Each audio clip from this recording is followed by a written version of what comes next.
রান্না করছি আমি একটা সবজির ঝোলের তরকারি।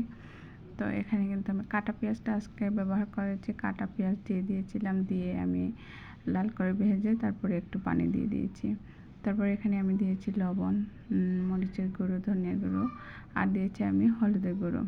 মাছে নিশ্চয়ই আপনারা সবাই এই মশলাগুলো এড করেন। অনেকে দেখেছি আমি মাছ রান্নাতে আদা রসুন বাটাও দেয়, আমিও কিন্তু রসুন বাটা দিই, কিন্তু আদা কোনো দিনও আমি মাছের তরকারিতে দেই না। কিন্তু এই মশলাগুলো আমি সবসময় ব্যবহার করে থাকি।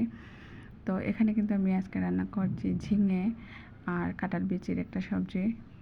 তো কাঁঠাল বিচিটা আমি দিয়ে দিয়েছি ঝিঙের সাথেই, কারণ সিদ্ধ হওয়ার একটা ব্যাপার আছে। তো কাঁঠাল বিচি আর ঝিঙে দিয়ে আমি ভালোভাবে মশলার সাথে কষে নিয়েছি।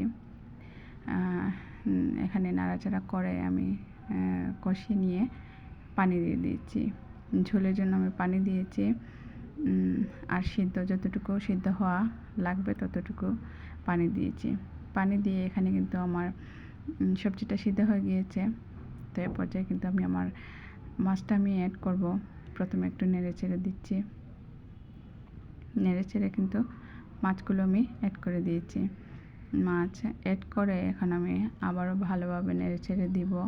নেড়ে চেড়ে আমি জাল করে নিব আর 3-4 মিনিটের মতো। তো সবজি তরকারি কিন্তু আমার সবসময় ভালো লাগে। সবজি ঝোল এগুলো আমার অনেক পছন্দ, আর শুটকির তরকারি।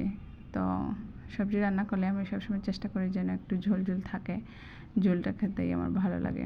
তো এখানে কিন্তু আমার তরকারিটা হয়ে গিয়েছিল। শেষ পর্যায়ে আমি এখানে দিয়ে দিয়েছি ধনিয়া পাতা দিয়ে আমি আবারও নেড়ে চেড়ে রেডি করে নিয়েছি আমার ঝোলের তরকারিটা। আমার তরকারি রান্না কেমন হয়েছে অবশ্যই আমাকে জানাতে ভুলবেন না।